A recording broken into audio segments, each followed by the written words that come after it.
Hi, many people have asked what exactly it is that we're doing at PK Data to try to help you with your data. And I thought the best way would be to show an example of what we can get out of just a simple GPS speed channel using, in this case, it was an AIM MXK10 on a ZX10 that Eric Wood rode in 2020, 21, actually, sorry, at the end of 2020. And I bought in early 21. So we had some data left over.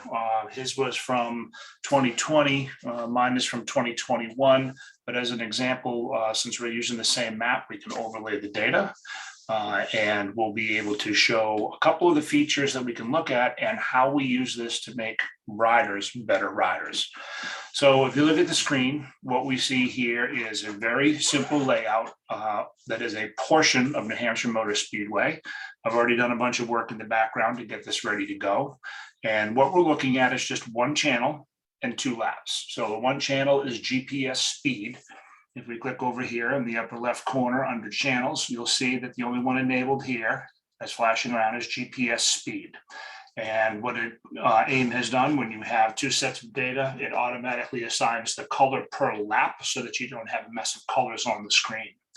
And if we click on the laps channel, then you'll see which laps that we are analyzing. So up here, again, Eric's best is 1:11.884. And we're overlaying my best, which was a 17:025. So my lap is in blue and Eric's lap is in red. As you can see, the speed traces here. So there's a couple of interesting things. Like most of you at this point have downloaded maybe some of your lap time data and looked at your split reports, and you've seen theoretical best rolling laps and best laps. And then maybe you've looked at some of the GPS data like what we have over here on the right side of the screen, which has combined some sections, and this shows a bit of the racetrack. But you probably haven't really analyzed what's happening with the other speed channels. And of course, any of the GPS lap timers have a speed channel, and you can do this analysis in several different ways. And this, again, I'll help you try to work through it. It's easiest if you use the same system and the same maps. It gets more difficult if you don't, but sometimes the data can be combined. So let's just take a look at what we see here on the screen. This main part of the screen here in gray is the time distance view. So we are in distance at the moment up here, which means that these numbers down at the bottom are feet from start finish. That's the most common way to analyze your data, is the distance from start finish, because it changes very little. Time, however, changes a lot. And you'll see how these things vary, not just where you're on the racetrack, but when you are where on the racetrack when you switch, which we'll show in a little bit. So the first thing that we see when we look at these 2 graphs is that for the most part, the red line is above the blue line. And since speed goes up the left side of the graph here, GPS speed, that means that the higher the line, the higher the speed, which you would expect from someone doing a high 111 versus a 17 flat. So basically, we're looking at roughly a 5.2 second difference in lap time. So you certainly would expect that. But if we look a little deeper into the data, there's a few things that you can see going on. For instance, there's a couple of places where the blue line here is higher than the red line. And over here, we see the same thing. And here, we look at where the peaks are. We have a peak in the blue line here and a peak in the red line here. Also, I want you to notice that when we drag the cursor, okay, that the red line is more peaky, more of a sharp curve, and the blue line is less of a sharp curve. And that shows the change in speed. And we can look deeper into accelerometers later on. But let's just look at one simple function that it has here. And this is the delta function. And delta means change in, for those that don't know what it means in engineering. Delta is the change in speed, the change in time, the change in something over something else. So with the delta function, if we just put the cursor here and we look at this 2 speeds up here in the upper left-hand corner, my speed's 112 and Eric was 119.7 for just about an 8-mile-an-hour difference. But there's something else that very interesting that happens here. If I click on the delta, and then I pick my second point here, now I'm getting changes in speed over a distance, and that's reflected up over here, where we have the change in speed over the distance. And you'll notice that my speed went minus 3.1, minus 6.5, and Eric's went up 1.4 and up 3.3. So we have quite a difference in speed between the two, Whereas now at the second point here, I'm at 109 miles an hour in round numbers, and Eric's at 121.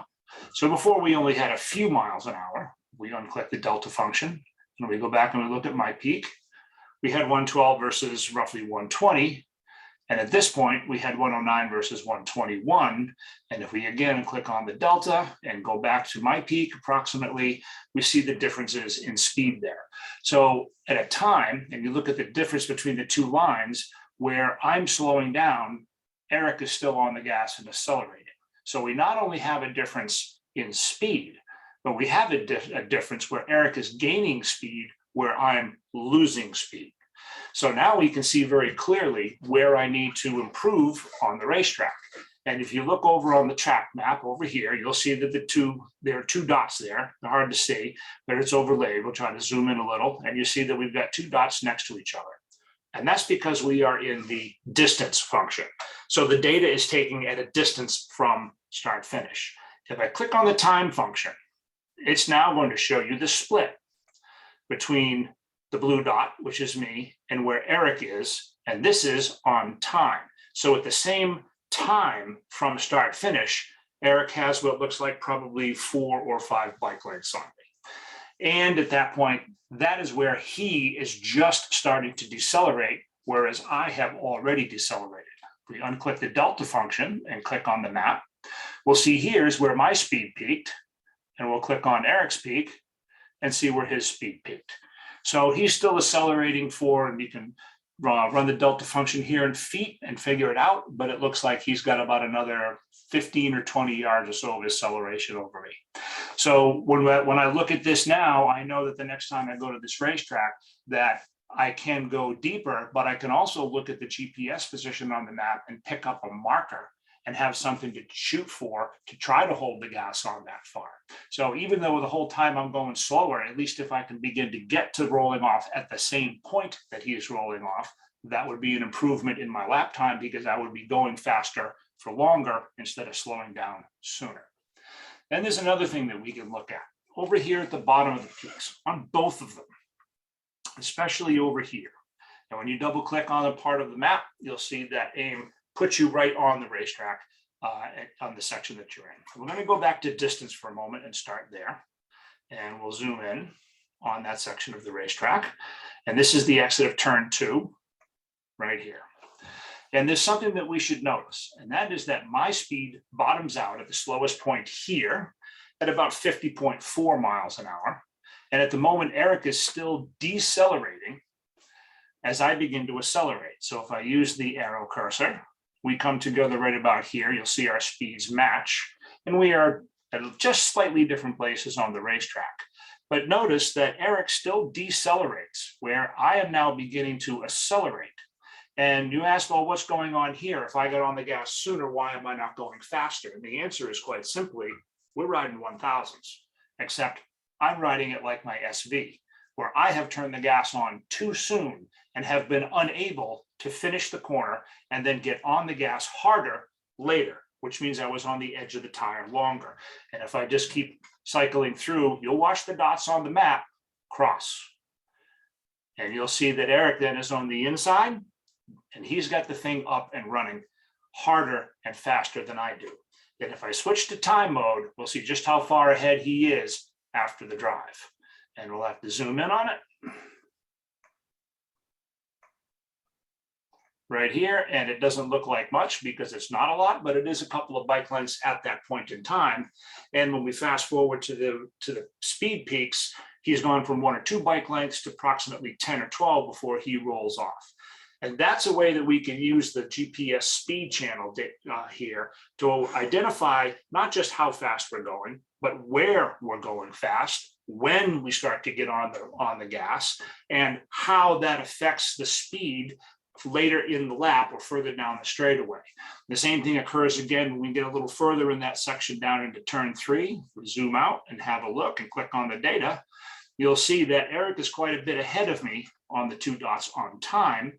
If we look at it in terms of distance, when we're at the same point on the racetrack, up here in the upper left, you'll see that our speeds are fairly similar at the moment. And for a little bit, again, I'm faster than Eric.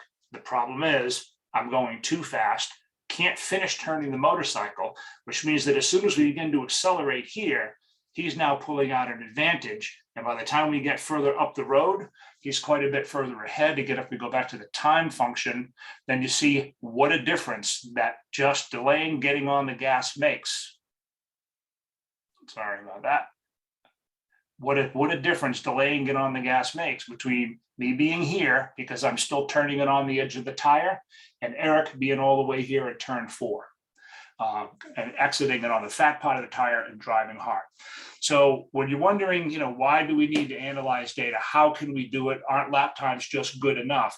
This is how we can pick apart one channel in one section of a racetrack and really analyze what am I doing differently that's costing me some 6.2 seconds a lap or whatever it was, about 6.2 seconds a lap or so versus 5.2 versus what Eric's doing.